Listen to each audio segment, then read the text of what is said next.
This is NTV. This Sunday on Churchill Show. Waria is looking cool on the camera. You think Waria is stupid? Waria not stupid. He's kawaram. So do I actually. How many wara stupid? The journey series we feature one third of ridiculous, a pioneer of Kenyan comedy. This is the amazing story of John Kiari, aka KJ. People are going to Italy. Anaitisha sausage moja na bia mbili. Then moves on to the next Italy. At this time, I want to paraphrase another text from the Old Testament, and this is Jeremiah chapter 33, verse 6. And it says that, nevertheless, I will bring health and healing to it. He was referring to the city of Jerusalem, how it was polluted, how the evils and just crowded the skies and even the streets of Jerusalem, and says, I will heal my people and will let them enjoy abundant peace and security. So God is promising restoration of his people. And I want to give you this hope of restoration, that amidst this coronavirus, God is going to heal his people. Are you infected? Are you affected in one way or another as a family, as I am talking to you today? God has promised that he will heal the land, this city. The cities of the world today are crying of COVID-19, but God is saying he will heal them, and he will heal the people and let them enjoy abundance, peace, and security.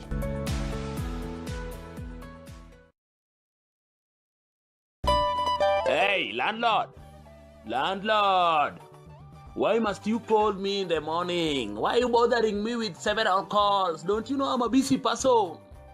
I was supposed to travel to Australia, but because of your endless calls, I've changed my mind. Now I'm going to Dubai to bring my wife some cosmetics before. To get this Kiza tune, dial star 811 star 717 hash.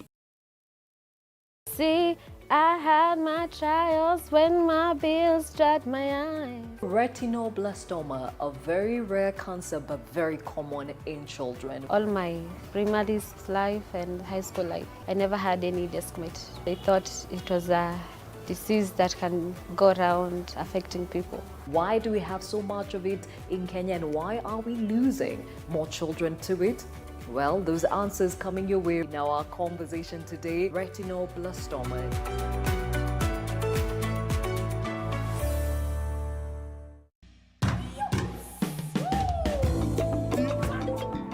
In Kenya, rights to property are guaranteed in law for both men and women. One of the greatest challenges in championing for women land rights is violence. Retrogressive social and cultural practices are denying women access to and use of land. Walikuwa wanasema siwezi pata saba, abu bwana yangu walikufa. How can this be addressed? Wamama wako na haki ya kumiliki mashamba.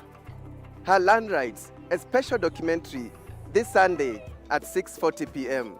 Finding the truth in these uncertain times has become certain. Possibilities for business even more convenient with the Nation e-paper. To enjoy this and more, simply dial star 550 star 1 hash for Daily Nation and star 550 star 5 hash for Business Daily on your mobile phone and get 50% discount on the e-paper.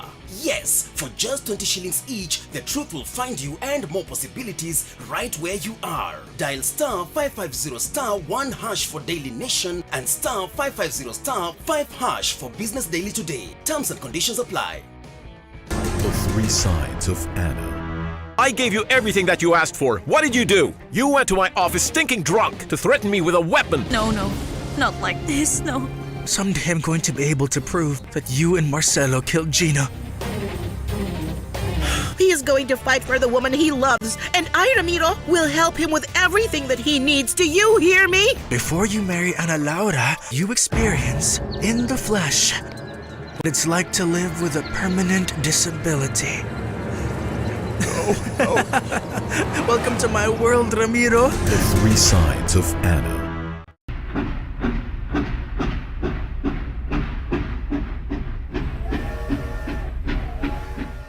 East Africa is transforming.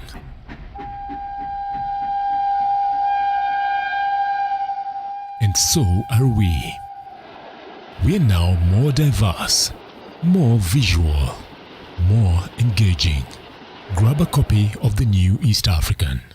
To subscribe, email subscription@ke.nationmedia.com or epaper@ke.nationmedia.com. On Monday, Gladys will be with you right here on Your World. She'll be looking at people living with special needs and how they're coping during this pandemic. So see you at 7 a.m. But before that, there's always a hot workout session kicking off 6:30 to 7, Monday to Friday.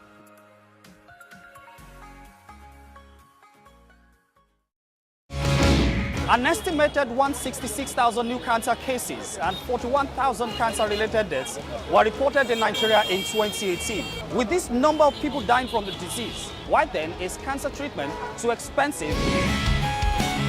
Investing in property is nothing new, but more and more people from the diaspora are deciding to buy houses here. Why? Let's find out. Botswana is big about beef, but not so much about dairy. How does a country that exports most of the beef from Africa produce less than 10% of its annual raw milk requirements?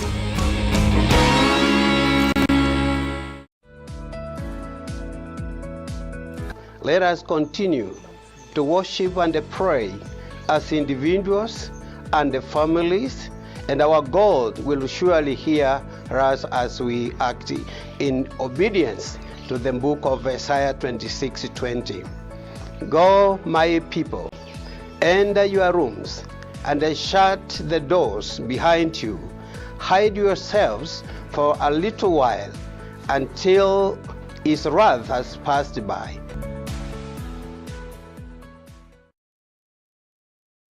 See, I had my trials when my bills dried my eyes. Retinoblastoma, a very rare cancer but very common in children. All my primary life and high school life, I never had any desk mate. They thought it was a disease that can go around affecting people. Why do we have so much of it in Kenya, and why are we losing more children to it? Well, those answers coming your way. Now our conversation today, retinoblastoma.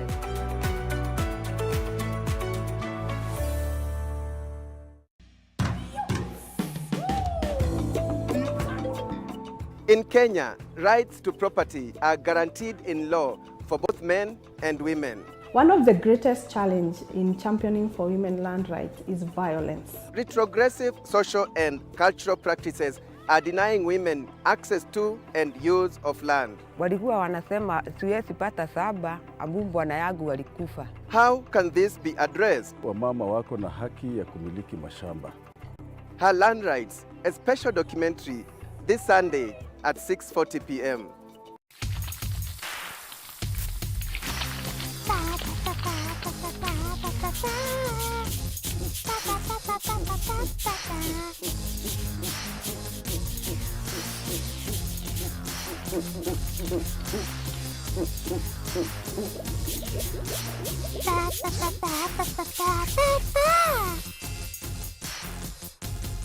Kumbuka, unapojilinda unawalinda wengine pia. Tuko pamoja kwa hili. And I got a call from Ocha, I think, telling me that my pops has died. The first time I made my clothes, I was like, just to show people like also good things can come from the slum. Then I used to sleep in that studio, and they didn't even know that I used to sleep there. I slept like lots of time hungry without knowing where I'll be able to get food. Yeah. If you're in a position of power, like the president, how would you run this country? An estimated 166,000 new cancer cases and 41,000 cancer-related deaths were reported in Nigeria in 2018. With this number of people dying from the disease, why then is cancer treatment so expensive? Investing in property is nothing new, but more and more people from the diaspora are deciding to buy houses here. Why? Let's find out. Botswana is big about beef, but not so much about dairy. How does a country that exports most of the beef from Africa produce less than 10% of its annual raw milk requirements?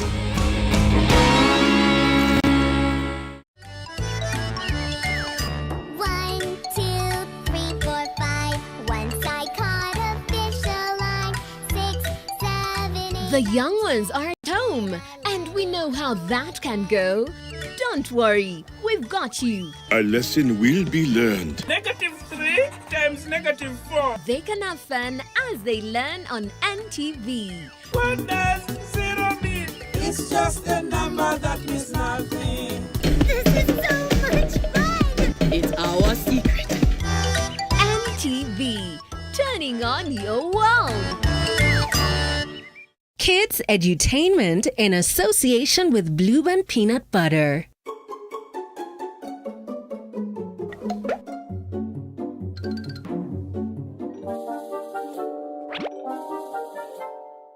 This Sunday on Churchill Show.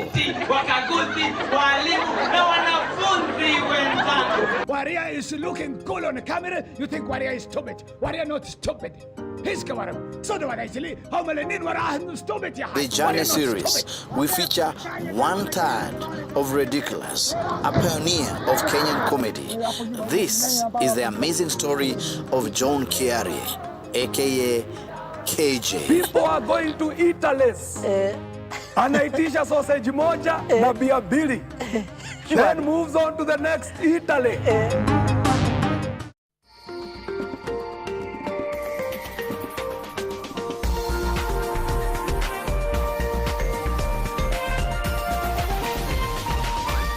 This is NTV.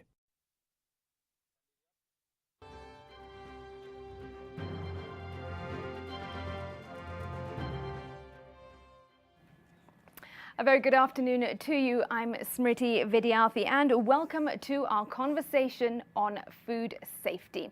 Today, June the 7th, marks the 2nd annual World Food Safety Day. And why should you care about this topic and this day? Well, because it's all about food, and that's something we all love and something we cannot live without. But if we're not careful, the consequences of unsafe food can be devastating. Now, this year's theme is food safety, everyone's business. And that includes you, because no matter who you are, you will always be a consumer of food. So, serving us up with all we need to know about this topic are my panel of experts. Joining me in studio is Robert Kilonzo, the Deputy Director of the Public Health and Food Safety Division at the Ministry of Health, and Dr. Charles Ochodo, the Deputy Director of Veterinary Services in the Ministry of Agriculture, Livestock and Fisheries. And joining me virtually is Henning Nygaard, Sector Councillor, Food at the Royal Danish Embassy. Lucy Namu, the Head of Analytical Chemistry Laboratory and Food Safety at KEFIS, that's the Kenya Plant Health Inspectorate Service, and also Godfrey Nyangori, the Agri-Fee Program Manager, MESP, that is the Micro Enterprises Support Program Trust. Well, thank you all so much for joining me, and you can contribute to this discussion as well. Just tweet at Smriti Vidyarthi at NTV Kenya and use the hashtag Food Safety Day KE. Right, pleasure to have you all with us. Thank you for joining us on this Sunday.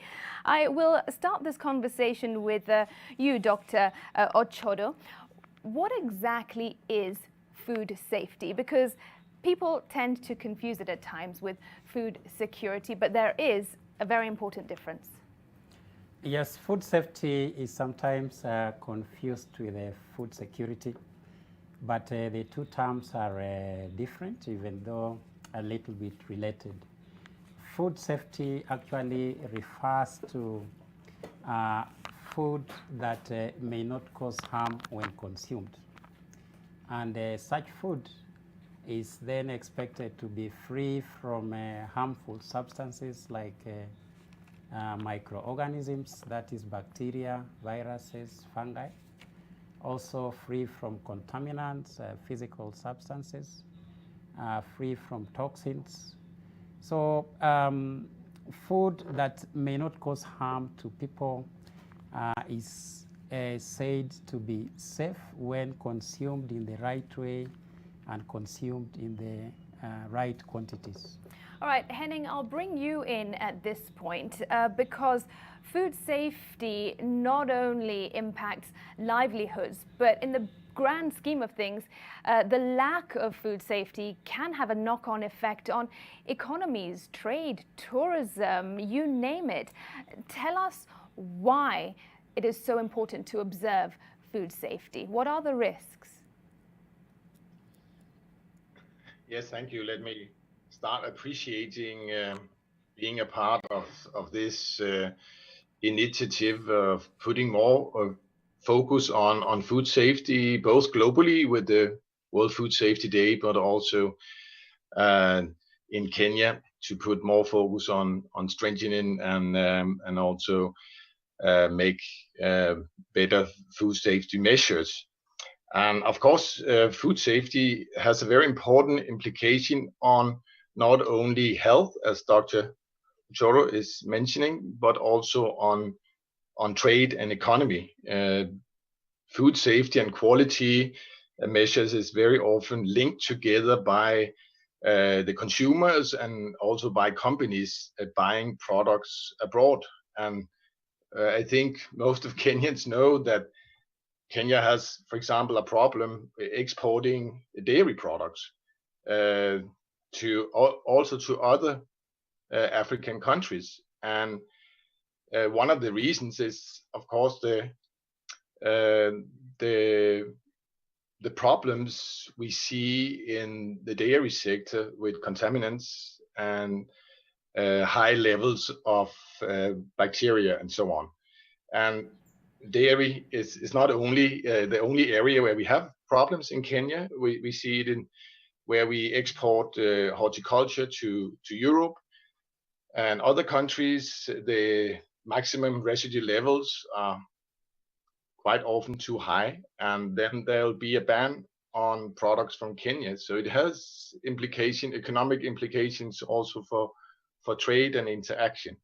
And that's some of the reasons why we, as Denmark, has put the sector cooperation program for food safety in place with the Kenyan government.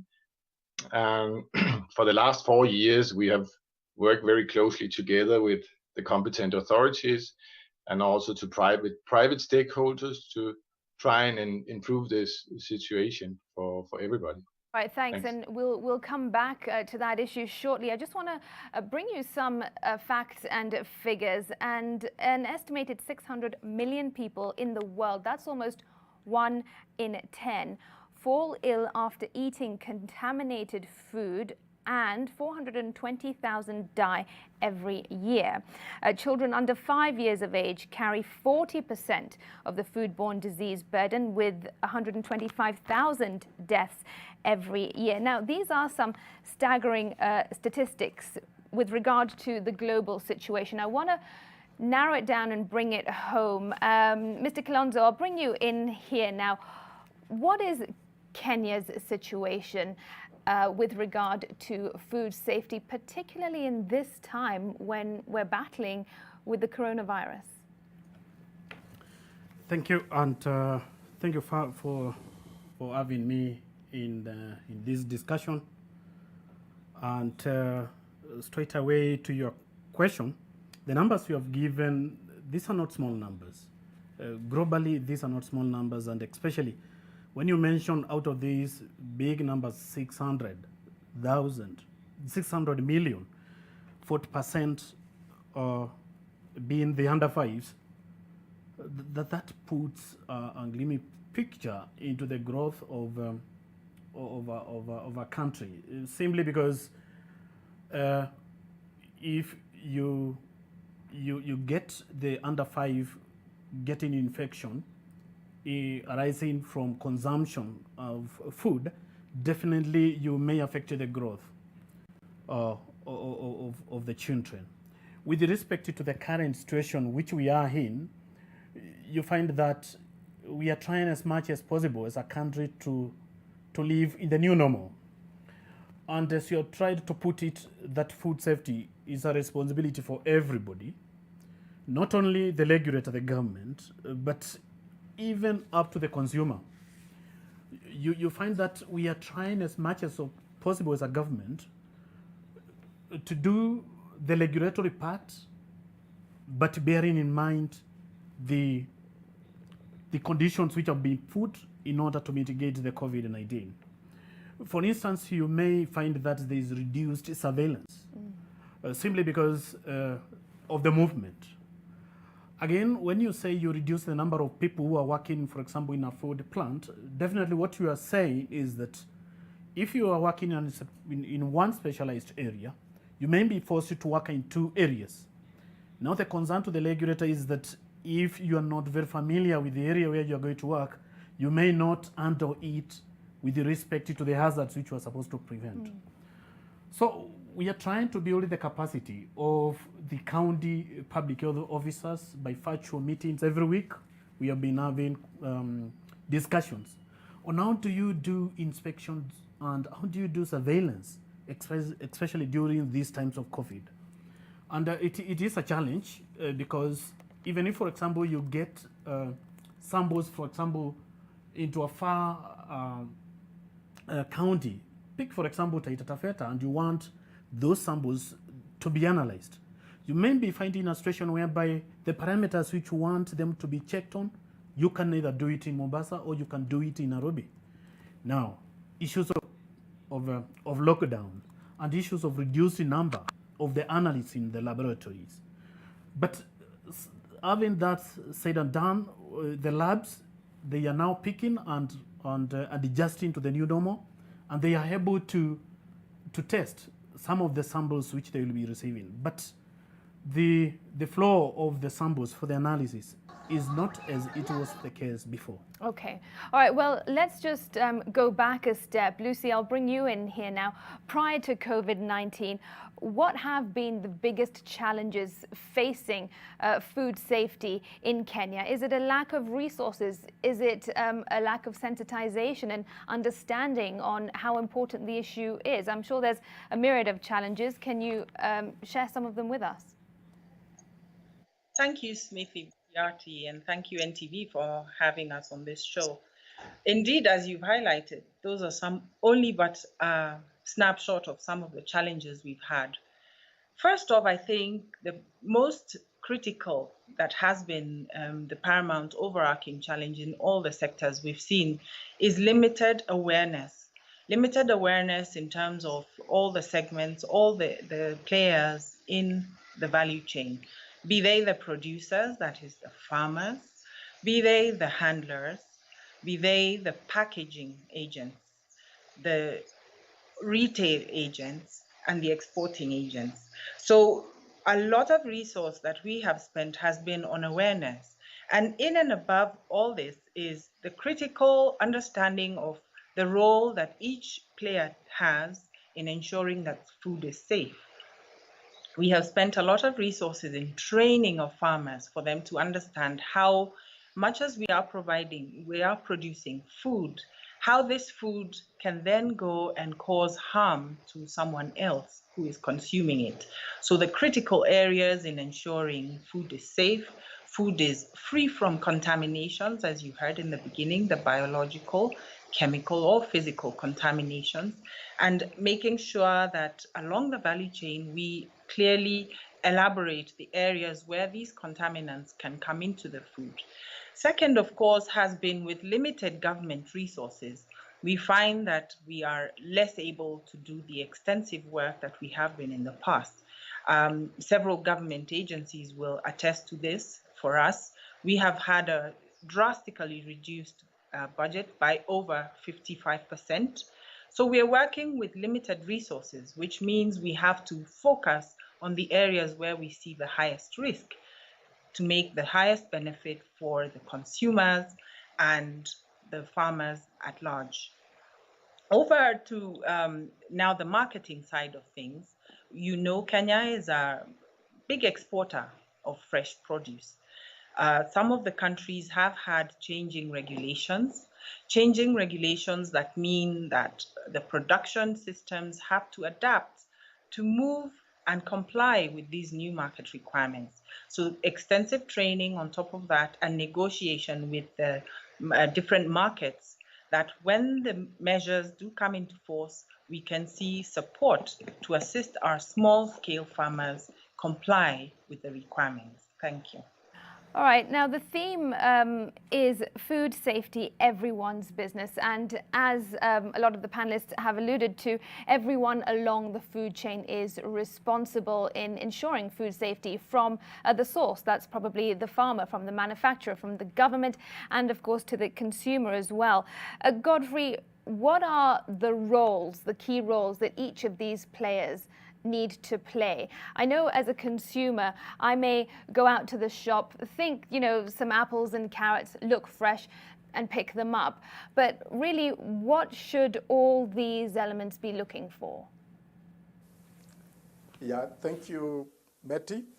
As you've rightly put it, we are celebrating the theme, food safety is everyone's business.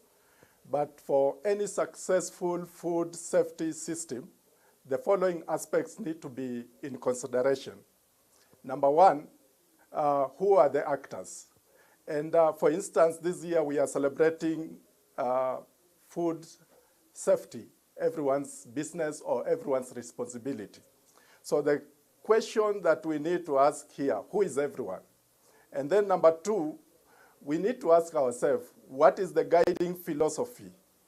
Since this will help us define who bears the greatest responsibility.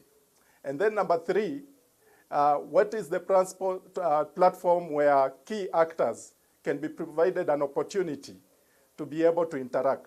Then that makes a system. And this is where MESP comes in, and its role has been able to ensure or to facilitate, to make sure that these key aspects are available and they can be able to interact to make sure that we are provided safe food. Maybe just to unpack this a little bit, when we are talking about who is the actor, three things come into my mind. That is the government, and quite often the government, we refer to the regulators. And these are the experts who have spoken before me, the Kenya Dairy Board, the KEFIs, the Director of Veterinary Services, Public Health, and the like. Number two, you are talking about the private sector. And sometimes they are referred as the food business operators. And now number three, you are talking about the consumers. And in this regard, the consumer are very, very key in this, because when the consumer start demanding safe food, then the markets will comply. And this is where we insist, because in Kenya we have dichotomized the markets, the one for domestic and the one for export. It seems that the one for exports, we have enough food, quality food that is supplied. But for the domestic, the consumer doesn't care what he consumes. So this is what this conversation is all about. And that is what we have been working towards. Now, once you understand that, then you begin to conceptualize what you need to do, and then you start putting in place the intervention measures. And in these intervention measures, the most important thing to understand is who bears the greatest responsibility. In Kenya, when you talk of food safety concerns, what many people start thinking about is the regulator. They start bashing our regulators, the KDB, the KEFIs, the Kenya Bureau of Standards. But if you go in mature economies or economies that have invested in food safety system, you'll find that the person who bears the greatest responsibility is the food safety or the food business operator. And I think that's why today on board you can see the government of Denmark, who are partnering with us because they have a very successful philosophy around the food safety. And we are trying to borrow from their system, where you find that the food business operator bears the biggest responsibility. And this has been a conversation that we have been doing in this Agrify food safety program. And the third thing, it's important to always have interaction between the three groups or the three actors. And this is what Micro-Enterprise Support Program has been doing in the Agri-Fee program to make sure that we create that platform. Thank you. All right, thank you. We'll come back to that. Robert, do you agree with Godfrey that the food business operators bear the biggest responsibility in this cycle? Precisely. You see, the only person who knows what he has manufactured up to packaging is the owner of the food. As I sit here, for example, and as we sit here, somebody somewhere is milling maize flour for human consumption. Somebody is preparing cooking oil for human consumption. This is the person who has the greatest responsibility on the safety of that food. What the government has done, or what the government should do, and which we are doing, is how do we empower this business operator so that he knows exactly what he should be doing so that he is able to churn safe food. You'll provide this person with, for example, the guidelines. You'll provide this person with the standard. And you will provide this person with the regulations. It's upon him now to demonstrate to the inspector, that is the government regulator, when he is coming for inspection, yes, for me to be able to ensure that my product is complying with the food safety requirements and national standards, I am doing ABCD. And therefore, as a regulator, this is the person I will be looking for, not only the food.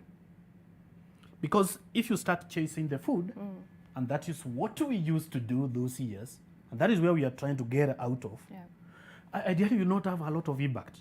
But if you chase the person himself, chasing here meaning, this is the person I'm going to regulate. I want to see you, yes, you told me you're using safe water. What are you doing to ensure that the water is safe? Are you testing it? Are you storing the water safe? You told me that as a regulator that I'll be observing hygiene requirements with respect to food business, to the food handlers. I want to see your food handlers have undergone medical examination. And not only that, they have got some basic training on food hygiene.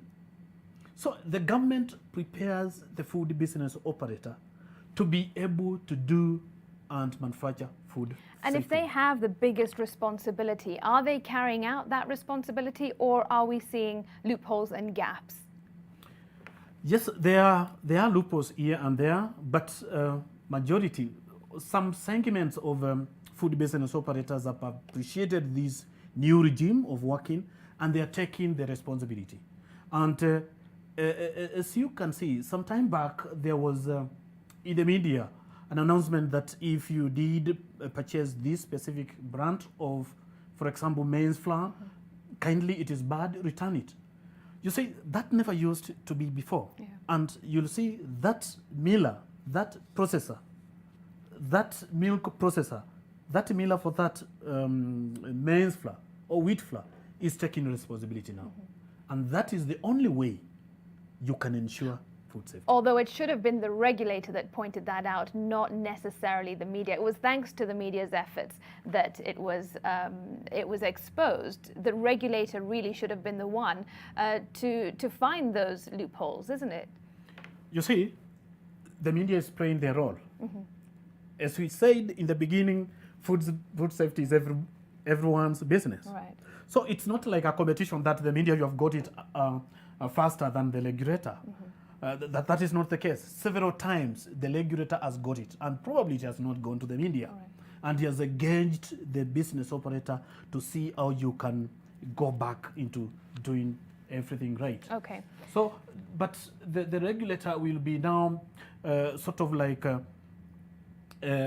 making some sort of like surveillance system. What is he surveying? What is he doing surveillance for? He's not trying to see whether the food business operator is making mistakes.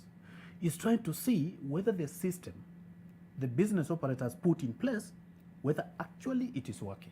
Okay, Charles, how is the informal food sector regulated? Because we know that, of course, supermarkets exist, but it's only a certain percentage of the population that actually go into supermarkets where perhaps there is more regulation. A lot of Kenyans access raw food from open-air food markets. How can we ensure that that food is safe and regulated? In fact, that's what I was going to talk about after Kilonzo. True, we are moving from regulating food and taking care of the food to the food business operator doing own checks and taking more responsibility for the food that they give to consumers. It's important to understand who the food business operator is. And we have different categories of food business operators, or FBOs for short. We have the producer. That one is at the farm level. And is a very important operator because most of the problems that we tend to have in food sometimes happen at production level.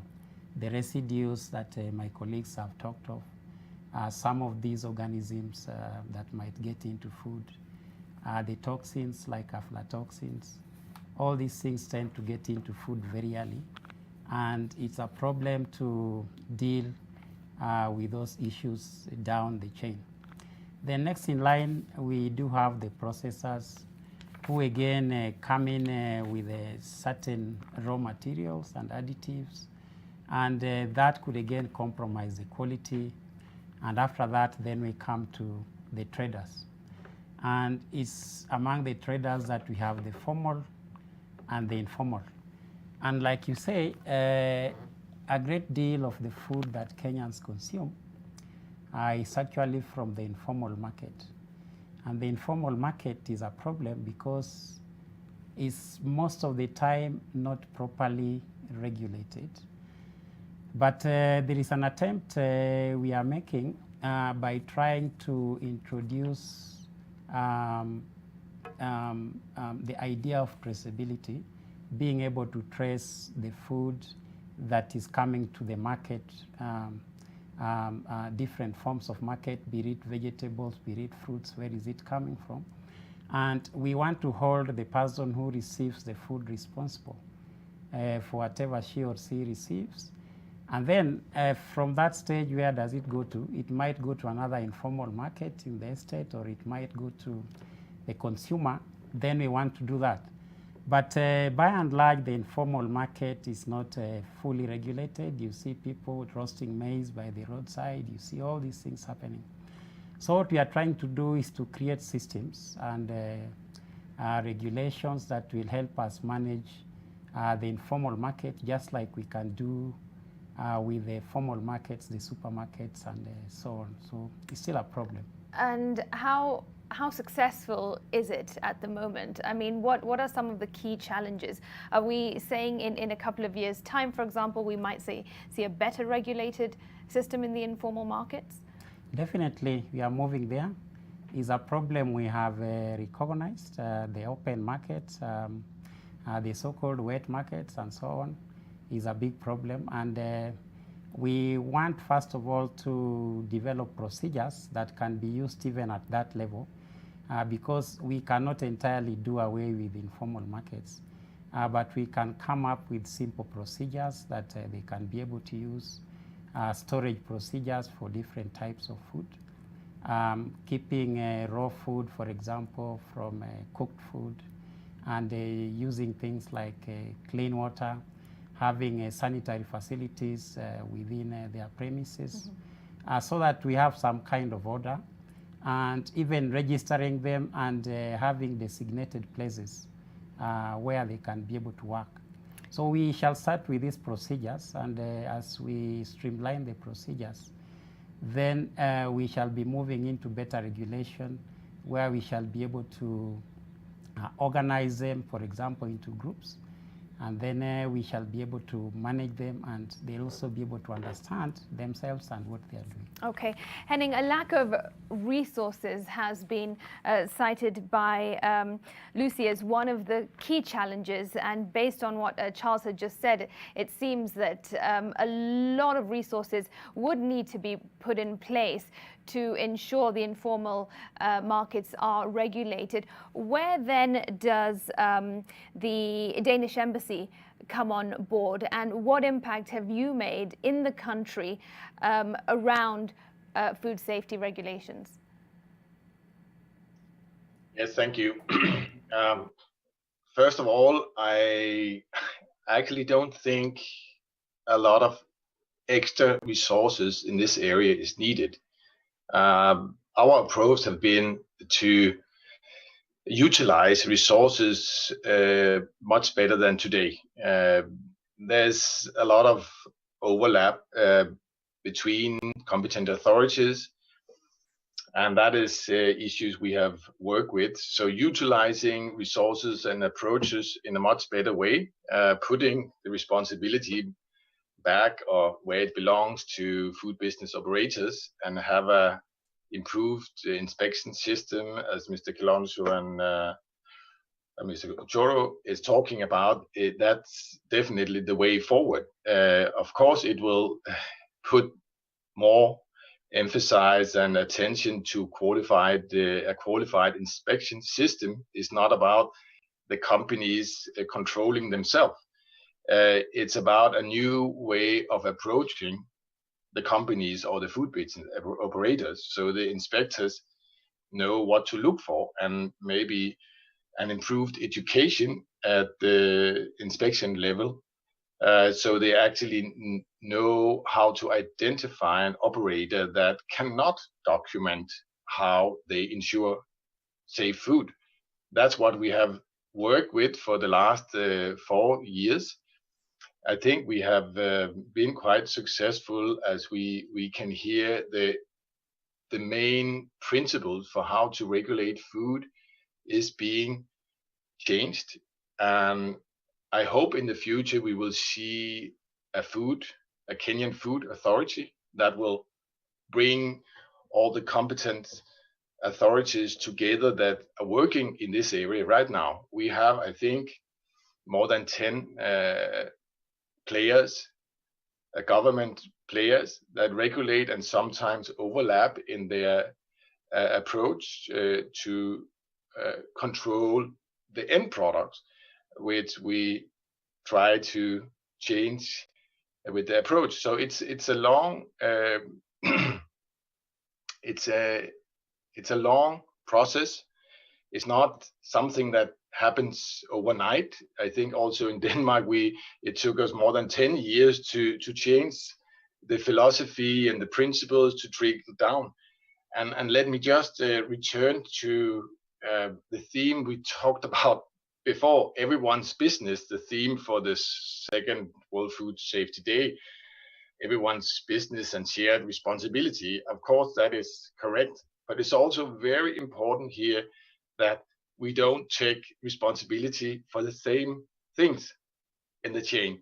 So it's also about, when we talk about shared responsibility, it's also to define who is responsible for what in the chain. And I think both the Minister of Health and DVS is very clear when they are mentioning that the authorities are controlling that the law and the enforcement of the law is being taken care of. And they put requirements now on how the FBOs should document based on hazard principle for how food is handled in all parts of the chain, from the farmer to the small vendor to the transporter to the supermarket and to the restaurant. Nobody should be left out here. And the responsibility to ensure and make proof to the authorities, that is the food business operators. When we talk about consumers, of course, consumers has responsibility for their own safety. When they bring healthy food back to their homes, they should not mix. They should try and keep it cool in a cool place, or don't mix meat and soil, and of course, but that's in their own premises. When we are out in the open public space, we have a setup for a government setup that regulates the food business operators, and that's where we should focus on.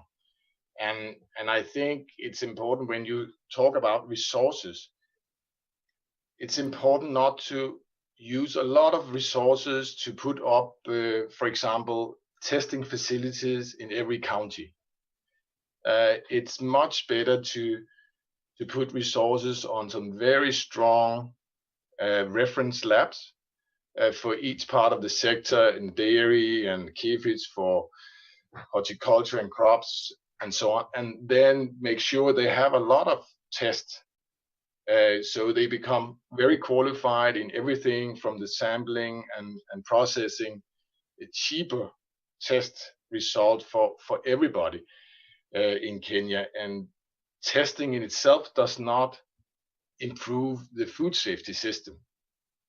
The improvement of the food safety system, that's to have the right principle and that the competent authorities are working proper together, not overlapping, and putting the responsibility where it belongs in the chain. And there is, of course, I'm not the Kenyan government, but I think resources are there. Yes, sure. Charles just wants to comment. Go ahead. Yeah, I just want to add on to what Henning has said about what the government is doing to streamline the food safety system. Since 2016, we, and when I say we, I mean the government of Kenya, we have worked with the Danish government under what we call the Strategic Sector Cooperation Project to try and put order in the food safety control in the country. As he said, we have 10 agencies, in fact over 10 involved in food safety. And the problem normally is duplication, because all of us talk about food safety from farm to fork or from stable to the table. And we all interact with the same players, the producers, processors, and traders. So there's usually room for conflict and duplication and so on, and it's not very good. We don't have a coordinating authority. So what we've done under that project is to come up with a plan. It's a food safety quality assurance system, and it's a plan we call the multi-annual national control plan for food safety. We revise it every year, and what the plan does is that it defines the responsibilities of each player, what we are calling the competent authority or the institution. And it also defines the boundaries, where you start and where you end. And we are also using the plan to draw agreements among ourselves that will help us work together so that we create synergy and we reduce all this duplication that you are seeing. A while back in 2006, the government had come up with a committee called the National Food Safety Coordination Committee. And again, that committee brought the 10 of us together to try and create harmony in food safety control in the country. But it didn't succeed as much as we wanted it to. And so we are moving ahead as government. And we are in advanced stages of developing a law that will create an authority that will now try and coordinate all these actors. And that will be the Food Safety Authority. We are just working on the bill, the 10 of us and other stakeholders, the private sector and so on. So food safety coordination in the country is actually work in progress. Okay. And it's a problem sometimes, but we believe we are on the right track, and going forward is going to be much better. Okay, well, that's good news and good to hear that. Lucy, you raised the point that one of the major challenges has been limited awareness. Now, we know with so many issues, awareness is key, whether it's awareness for the farmer, the consumer, the manufacturer. Why has awareness been such a challenge, and what measures are being put in place to raise awareness across the board, since everybody is responsible? Thank you for the question. I think one of the things we need to come to appreciate is that, as we said, food safety has been an ever-evolving paradigm, a global concern that requires that each and every day we do step up to the realization that there are different kinds of foods that are coming up, and even the traditional foods that we've had have been evolving differently. There has been increasing global trade in food. There has been an increase in our presence as Kenya in the international trade. So when this happens is that we have come to the realization that different countries handle food differently. For us in Kenya, what has been the sticking point is the understanding that food safety really is everybody's responsibility. For a long time, the thinking, as you heard from my fellow colleagues, has been that the government will make sure that food is safe. The government will be responsible. The government will do. However, the government is not at the point of planting, for example, of a farmer's crop. The government is not at the point where I am rearing my cow, feeding it, and then milking it, taking the milk to the market. So this is where the awareness, the lack of awareness of what I do in my production system and how I handle my farm produce will harm the person along the chain or at the end of the line, who will consume the food. Now, with creation of awareness has been, I would say, four-pronged. The first is with the specific producers, making them aware of what they need to do to provide food that is safe for all, food that does not have contaminants, food that will not harm me once I get sick. I know we have had stories in the press running about food that was found not to be of the appropriate quality or containing unsafe chemicals. And this is where now we come in as government, working in concert to provide a unified message of the various critical points. You heard my colleague say that, in fact, we are in Kenya having a segment or multi-agency approach to food safety. This is a challenge, especially when there is limited coordination. So what we have done is, in the multi-annual National Control Program approach, we have assigned ourselves the various responsibilities based on the specific segment at which we have specific mandate and responsibility along the production chain. That is the first. The second is to do with getting a baseline of where we are. So for KEFIS, what we have invested in is a national monitoring program that looks at the baseline of the food that we consume from various marketplaces, whether it be farmed in the farm gate, whether it be at the market or at the supermarket, or what is being exported, or what is also offered for sale at the local retail markets. We are getting a lot of information with regards to compliance level of pesticides or the presence of chemicals such as pesticides, chemicals such as mycotoxins, heavy metals, and advising this approach, concerted approach, coordinated approach of our findings so that action can be taken.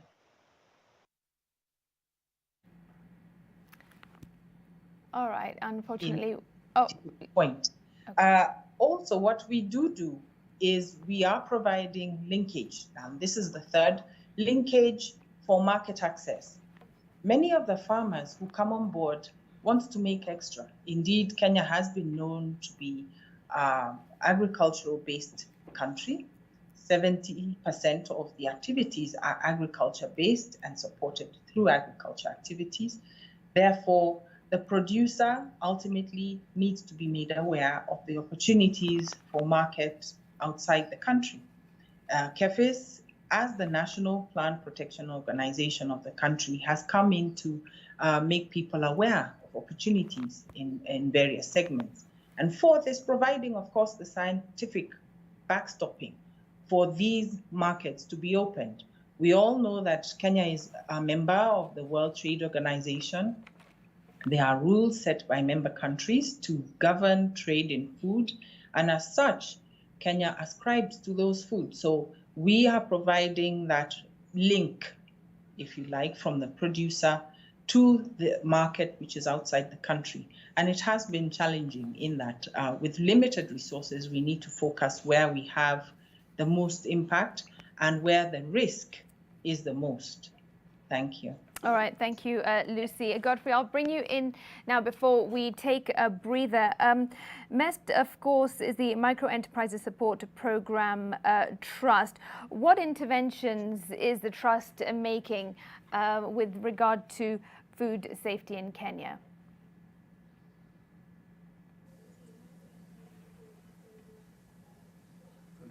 They've gone off.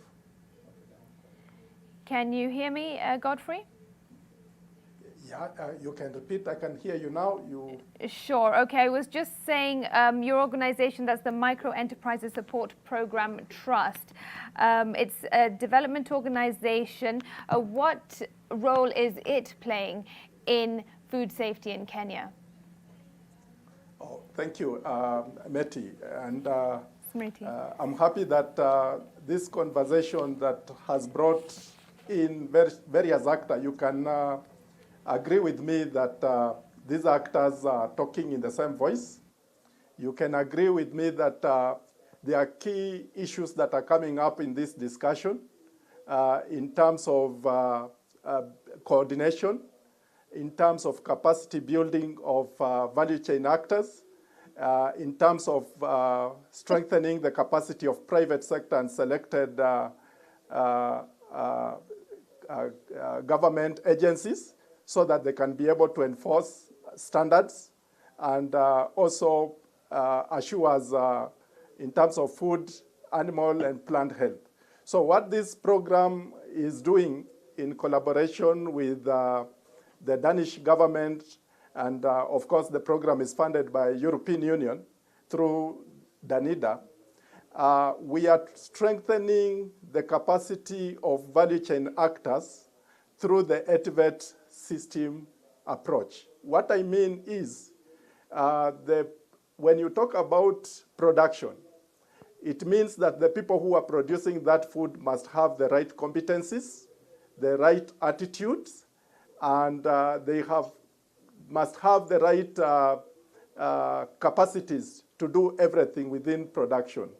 So for a long time, agriculture is a sector where many people, anybody who feels he's bored, he goes into agriculture, regardless of how he's producing food. So we are saying we need to institutionalize agriculture so that any farmer who wants to produce for the market, he has the right competencies, the right attitude, because actually the biggest problem here is not even competency, it's the behavior, the moral aspect. Because when you know that this food is not for your family, then you don't care.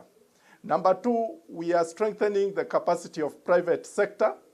And here, when we say capacity of private sector players, we mean that we are bringing in issues that the experts have talked about, being able to train them on how to do self-audits, take responsibility, so that when they take responsibility, we know that the food that will always go to the market is safe. And the other thing that we are doing is we are building the capacity of county governments. And what I mean here is, as Lucy also eloquently said, that the food is produced in counties. It's not at the national level. And these central competent authorities are at the national level. So we have to zoom in and build the capacity of the county governments so that they have some level of capacity, and also link them with the central competent authorities who are the regulators, so that they can interact and be able to strengthen the surveillance, testing, and monitoring of food safety across the value chain. So we do this in very many ways. One, to be able to institutionalize farming in this country, we have come up with a curriculum that is very strong in food safety. And to be able to use this curriculum, we are anchoring it under agriculture, technical, vocational education and training model. This is a model that we are championing, and we have worked with various county governments, 13 to be specific, where we are investing very heavily in those institutions. But because we are just a private sector player, we are hoping that the county government will see the need to be able to replicate the model across the entire county. We are also championing policy discussions so that we can be able to have laws that can make food safety anchored under the government's policy framework. And this will be able to give the various actors the teeth, for lack of a better word, to know how they can be able to enforce food safety. And many, many other activities.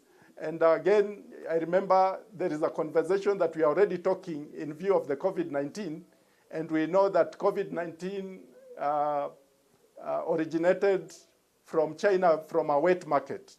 This is a conversation as MESP we are supported by the Danish government and the European Union. We have started thinking, what are we going to do to be able to work around the issue of our markets, because there are so many all over, and the issues of regulation. Can we start having policy discussion around them so that we do not have a COVID-19 in Kenya, because those are breeding ground for future viruses. Thank you. All right, thanks, Godfrey. We've got to take a break now, but I will pick up on some of the points you made when we return. Do stay with us. You are watching NTV. It is 3 o'clock. We are discussing the importance of food safety on this World Food Safety Day. More to come in just a moment.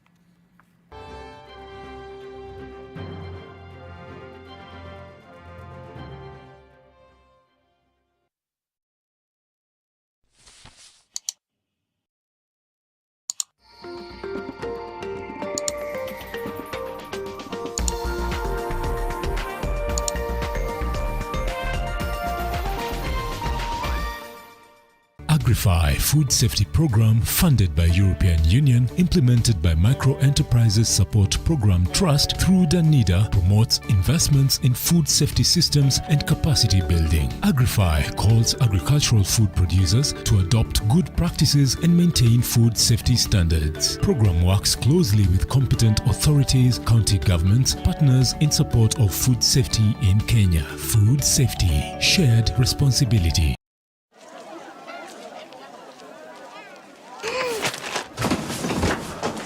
Do your gums hurt?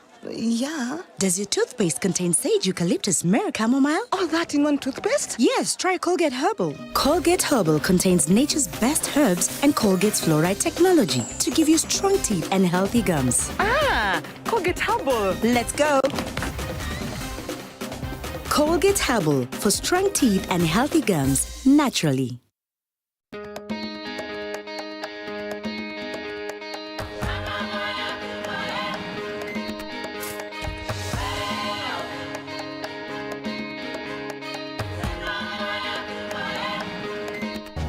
Sako, we are a reflection of you.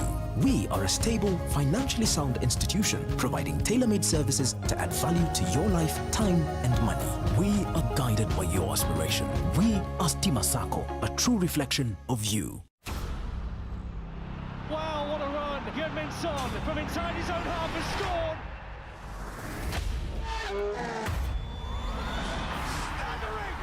Just staggering! Drama from day one! Messi tries a shot! Leo Messi celebrates that one!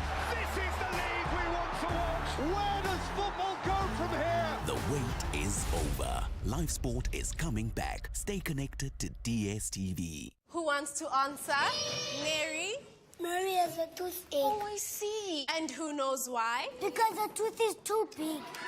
No, it might be a hole in her tooth called a cavity. That's why I brush twice a day using Colgate. Imagine this is your tooth and these are food acids that cause cavities. Colgate with calcium and fluoride helps prevent cavities For maximum cavity protection. and now available in a 12-gram sachet for fresh breath. Only 15 shillings.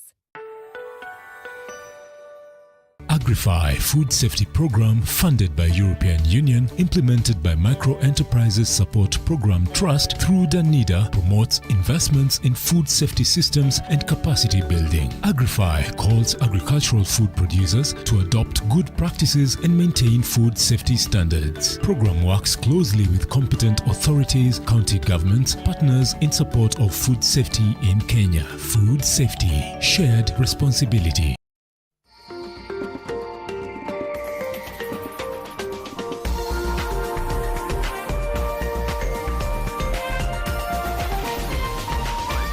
This is NTV.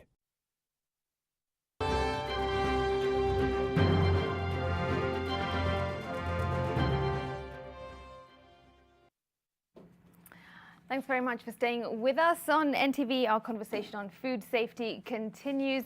My two guests in studio, Robert Kilonzo, the Deputy Director of the Public Health and Food Safety Division at the Ministry of Health, and also Dr. Charles Ochodo, the Deputy Director of Veterinary Services in the Ministry of Agriculture, Livestock and Fisheries. And joining us virtually, Henning Nygaard, Sector Councillor, Food at the Royal Danish Embassy. Also, Lucy Namu, the Head of Analytical Chemistry Laboratory and Food Safety at KEFIS, and Godfrey Nyangori, the Agri Program Manager at MESP. Thanks all for staying with us during this conversation. Mr. Kilonzo, you wanted to chip in. Go for it. Thank you.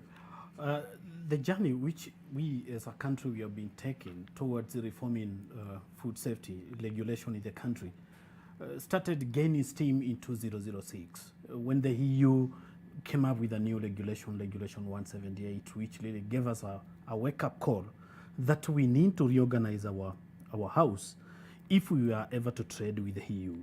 And this necessitated the formation of a National Food Safety Coordinating Committee, which is chaired up to today by the Agriculture Secretary and the Director of Public Health providing the Secretariat. The committee has been working using subcommittees specifically to handle a specific task. But remember, this is a committee which was formed like in a gentleman's agreement. It has no legal backing. You can as well wake up one day and throw it through the window.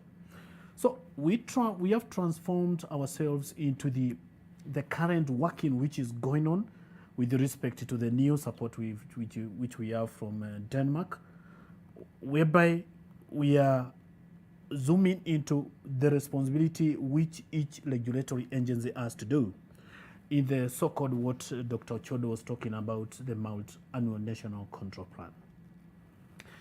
In addition to that, the country is primed to the legal reform with respect to food safety. A lot of discussions have gone into this because we want our SPS measures. This is the sanitary and phytosanitary measures is documented under the WTO agreement being implemented within the country such that the food which we are trading and the food which is consumed within the domestic market is being meeting the safety requirements. And that is what each regulatory agency we are now facing. Okay. That is what I wanted to do. All right, thank you. There is progress there, Charles. Yeah, I wanted to add something on food safety control. And what we notice in the country is that most of the control is human-focused, is human-centric. And that is as it should be. But I think looking at the theme of the day, food safety, everyone's business, As a veterinarian, I think it is important also to focus more on the veterinary side. And the reason for this is that, and you may know or you may not know, 60% of the diseases that affect the human population actually come from animals. And a big number of those diseases are foodborne diseases. So when you talk of things like Campylobacter, E. coli, Salmonella, these are the common culprits, Listeria and so on. These are animal problems, they are animal diseases. And 75% of the emerging diseases now, we call them zoonotics, are diseases transferable from animals to human beings. Again, are animal diseases, even the COVID itself. So I want to urge governments, Kenya included, to invest more in control of foodborne illnesses, the human foodborne illnesses, at the animal level, because that would be much more cost effective, it's cheaper, it's less disruptive of human systems. The word quarantine, many Kenyans heard about it for the first time this year. Yes.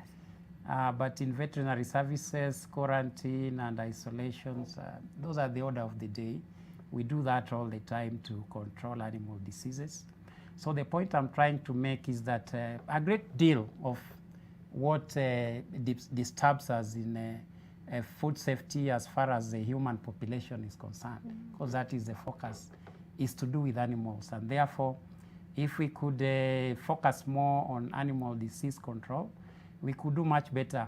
Because what we do in animals, apart from doing the quarantining and vaccinating and so on, when we realize that a problem is coming up in animals and is going to be a very big problem for human beings, then we have the liberty to destroy the animals. We can kill all of them and pay the owner. It's a process we call stamping out, so that we are able to protect other animals and the people. But you see, that is a choice that is not open to us when it comes to controlling diseases at the human level. Yeah. Even if 2 of us are infected here today, you are not going to kill us so that you save the rest of the country. Yeah, you'll try to treat us, and in the process, others get infected, and so on. So what I want to stress, looking at the theme of the day, food safety, everyone's business, from the veterinary perspective, is that we want to see a lot more investment in veterinary services as a focus to the control of foodborne illnesses in human beings. Okay. Yeah, interesting points you raised there. Henning, what's your response to what Charles has raised, and also the point about more investment being needed in that area? Is that something that you also believe is critical and would invest in? Yes, thank you. I definitely agree with Charles with regard to the veterinary service in Kenya. I think there's a big challenge here in regarding inspectors and control and enforcement with a large number of small and bigger slaughterhouses. So I'm completely in line with Charles.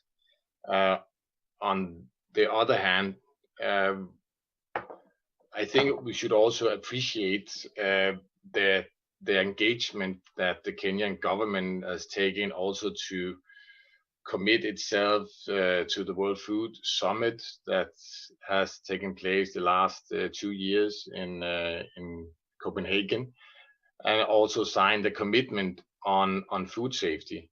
Also one on food laws, but on food safety. And I think putting more emphasis on a day like this we have today, and reporting back to the World Food Summit every year, I think definitely there is also a pressure on Kenya and for the government to put more attention into this area.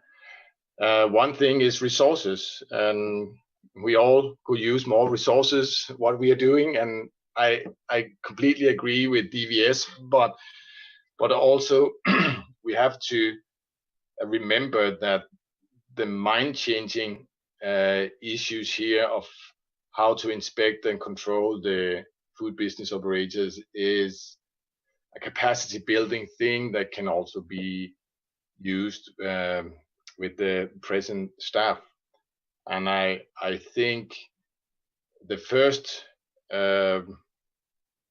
initiative to work to make it more efficient is to have a coordinating body like the Kenyan Food Authority that has been discussed among the three ministries that are involved today. I think that is a really important go ahead to make this area more efficient for the future. Thank you. Due to time, I'll just be able to ask you each one final question. So in the meantime, do think about any key points that must come out of this conversation. Lucy, I will come to you now. As the consumer, because at the end of the day, although across the board we have the farmers, the operators, the manufacturers, the government, at the end of the day, we are all consuming food. What is it that we need to look out for when we go to a market or go to the supermarket to do our food shopping? What should we be aware of in order to ensure that we are consuming safe food? Thank you, Smithy. That's a very good question, because many mothers, we go to the market and wonder, is this food safe to buy for the children? One of the things I will say right off is that sometimes it is not very easy to know whether food is safe or not. However, because we do have people who are authorized to be food business operators, the first critical question is to find out, is this an authorized person to be a food business operator? When we go to the market, there will be that person who will come to the market to sell. Are they authorized to be there? We've had many stories, probably not in food safety per se, but in scenarios where people have gone to buy seed, for example, because it is cheap and because it is much cheaper than what they would get, that attracts the buyer. I would like to urge all consumers and myself that cheap may not be the best. Cheap could actually end up being expensive. So first, to look for authorized food business operators. Do they have the permit to be there? Second, are they regulated appropriately? Regulated appropriately means it is within the confines of appropriate business to be operated on.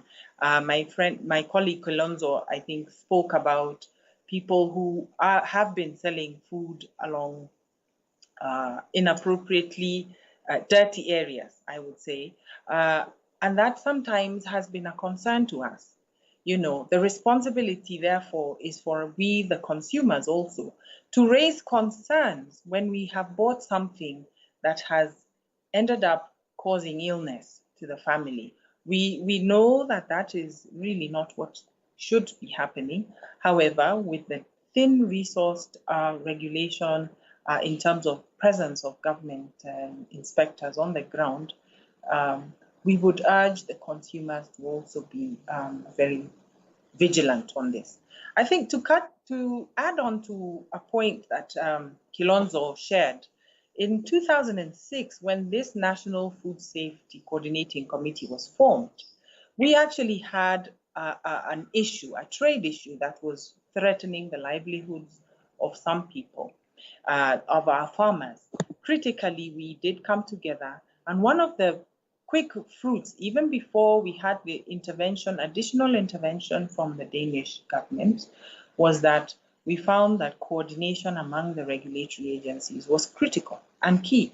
Information from consumers, when we go to the markets and we find something that has been inappropriate, similar to a story that was aired in one of the local dailies, we should be vigilant to report this. And the government took it up and followed the source to find the truth of this matter. There has been successes even before we've gotten into the arrangement that Dr. Chodo talked about, the multi-annual national control program. We have seen that with increased engagement with our with private sector and increased awareness on what the requirements are, we have had less and less cases or incidences of contaminated food being offered for sale. We're running a program with some supermarkets and creating further cautions and backstopping technically to provide them information on the nature of food that they're offering to their consumers, the quality and the safety parameters that we are looking at, so that they are more aware on how to source their food for the consumers who buy it. So critically, we see this baseline investigation on the status of the food that we have in various supermarkets being a critical piece of information that in the supermarkets that want to improve on the quality of food and the safety of food available for their consumers has been of great use. And in the past 2 years, we have collected quite a lot of information with regards to the various markets that we have in the country, with regards to the supermarkets in Nairobi and in the environs as well, in the various regions and counties we have in this country. And that information has then been fed to the county offices, the county governments, so that they are more aware on how to regulate the either the use of pesticides, either the marketing of food, to make sure that it is safe and available for all in a safe form. As we say, there can be no food security without food safety. Food has to be safe to provide the security we need. Indeed. All right. Thanks, Lucy. Godfrey, before we took that break, you raised a point related to the law. Are there sufficient laws in place, and are they being effected? Yeah, that is a question that probably the experts here could be able to answer properly, but I can tell you we have several laws. And I think some of these laws are even confusing the different actors. So what we are trying to do, and I think Dr. Chodo, through the program that Henning is leading, they have been able to look at these various laws. And he said that they are already at a very advanced stage to review some of those laws through the support of the Danish government. But again, we are recognizing the fact that we have a new political dispensation where we have the county government, and the coordination at the county level has several gaps. And that's where MESP, through the support of this EU funded program through DANIDA, we are working very hard to see what can we be able to do to be able to have these discussions about policies and legislations. But of course, at the county level, the legislations are not supposed to contradict what the national governments are doing. So I would say we have laws, but we need just to reorganize them a little bit. Thank you. Because if I ask the government that question, perhaps undoubtedly they would say, yes, we have laws, and yes, they are working. But from a different perspective, that's what I wanted. Do you gentlemen then agree, openly with Godfrey that, all right, there are laws in place, but we need improvement? I'll start with you. Yes, I agree with Godfrey. There are laws. In fact, sometimes we think the laws are too many. Right. But what is there is that some of the laws are also too old. Some came during the colonial times, some just after independence. And so there is need to review them, particularly after we had the Constitution in 2010.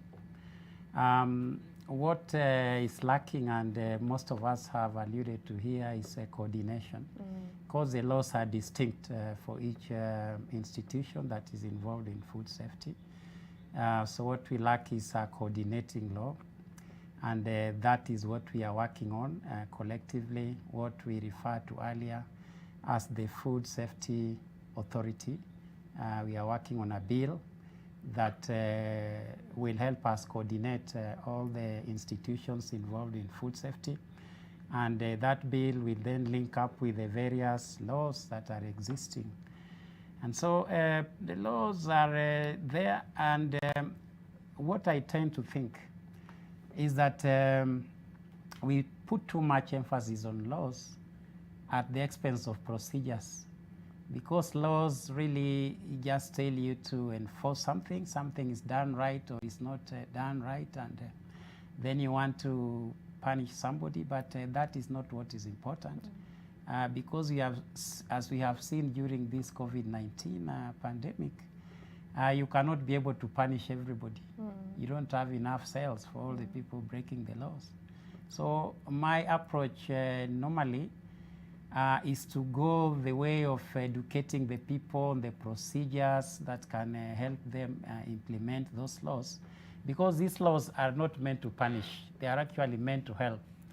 And if people understand that the laws are meant to help them, particularly the laws in food safety, and they understand the procedures that are put in place by the public health department and all of us involved, then even implementation of the laws would be much better. So I would go for more procedures to help people understand the laws. Okay.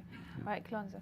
Yes, it is true, the laws are there, and actually each of these regulatory agencies has been created by on a legal mechanism. They have a legal backing, and that is the reason why it is existing. But however, as Dr. Chondo puts it, yes, the law is there. It's upon the regulator to assist the food business operator with the interpretation of these laws by assisting the food business operator to put procedures, to put some guidelines on how he will be able to work so that he can be able to comply. Yes, the same way the standards are there. The national standards are there. The Kenya Bureau of Standards have, together with the stakeholders, have really developed so many standards with respect to specific food items. But yes, the standard is there, but we need to see how do we inform the food business operator. When we are telling he has the primary responsibility for food safety, existence of these laws, and trying to inform him how he needs to put mechanisms whereby he will be able to take some data to show that actually I'm complying. Because that should be the genesis of the inspection by the regulator. Because as Ochondo puts it, the law is not there to punish you. But yes, our laws are hard. But some of these laws which are hard, they are assisting us. For example, the Minister of Health came up with the Health Act in 2017. And we had the Public Health Act. We have gone to the Public Health Act to get the provisions on how we can contain COVID-19. Because it's that act which provides for mechanisms on how do you declare a place to be infected. How do you declare this area is infected and therefore nothing should come out of that place? Whether it's human being, whether it's a flight, whether it's blah, blah, blah, it's only that act. So it's a matter of seeing how do we facilitate as a, we are employed by the public. How do we facilitate these business operators to implement the law by making them have the best procedures? Lucy has already commented on the issues of the consumer. Today, as we celebrate the World Food Safety Day, my word to the consumer is, as you get to the supermarket, there are things we take for granted, like trying to read whether the food which you want to take has some allergens. For example, you may be allergic to something. It's upon you to read and see, yes, this has this protein which I'm allergic to, and then you will be able to put it aside. It is your responsibility to ensure that you read what the manufacturer has put on the prepackaged foods. because that is the only way the manufacturer, the business operator, communicates with the consumer. But having said that, you'll go and pick vegetables, fruits, and all this, and you take home. Yeah. The most important thing for that person at home is keep it clean. And by the way, keeping it clean, you're also improving your prevention measures towards COVID-19. Yeah. Ensure that the kitchen where you're working, it is clean. And always, because you will be having some food which is ready and others which is raw, ensure that you have separated the two. Never ever allow the raw food to mix with the already cooked food. Right. And if you have to cook thoroughly. Ensure that you attain at around 70 degrees. By that, you will have done away with most of the hazards. Now you have cooked and you want to probably keep some food for use later, like the people in the urban centers, you find them cooking a lot of kideri to food in the fridge and all that. You have to ensure that you avoid the danger temperatures. Right.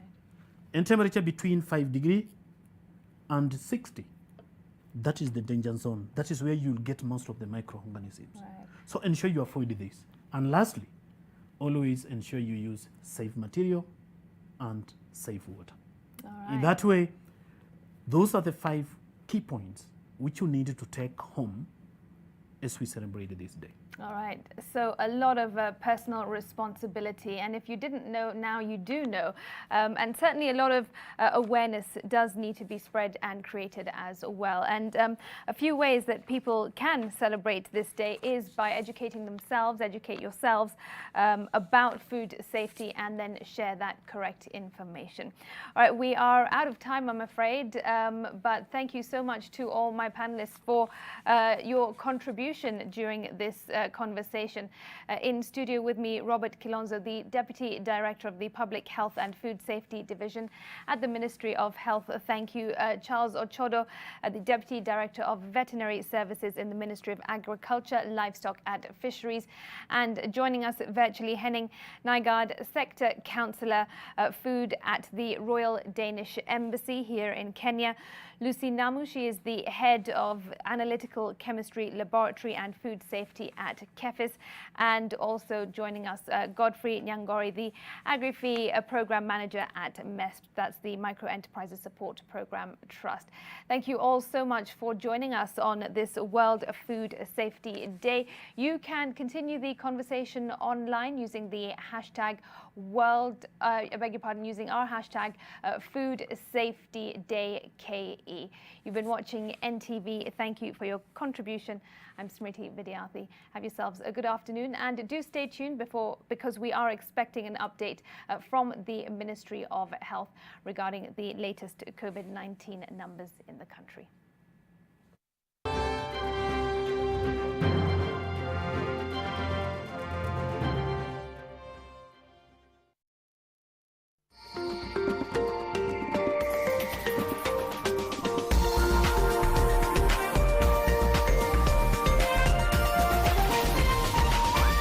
This is NTV.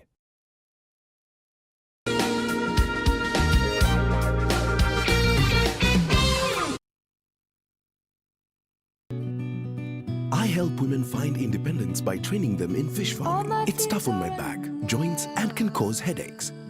Panadol Extra relieves multiple types of pain. If symptoms persist, seek medical advice. This Sunday on Churchill Show. Waria is looking cool on the camera. You think Waria is stupid? Waria not stupid. He's kawaram. So the Waria is stupid. The Journey series, we feature 1/3 of Ridiculous, a pioneer of Kenyan comedy. This is the amazing story of John Kiarie, aka KJ. People are going to Italy. Anaitisha sausage moja na bia mbili. Then moves on to the next Italy.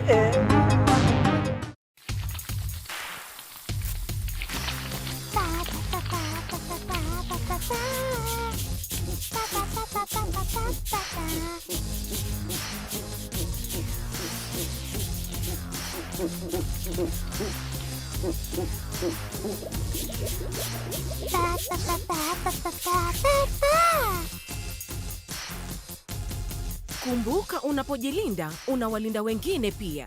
Tuko pamoja kwa hili.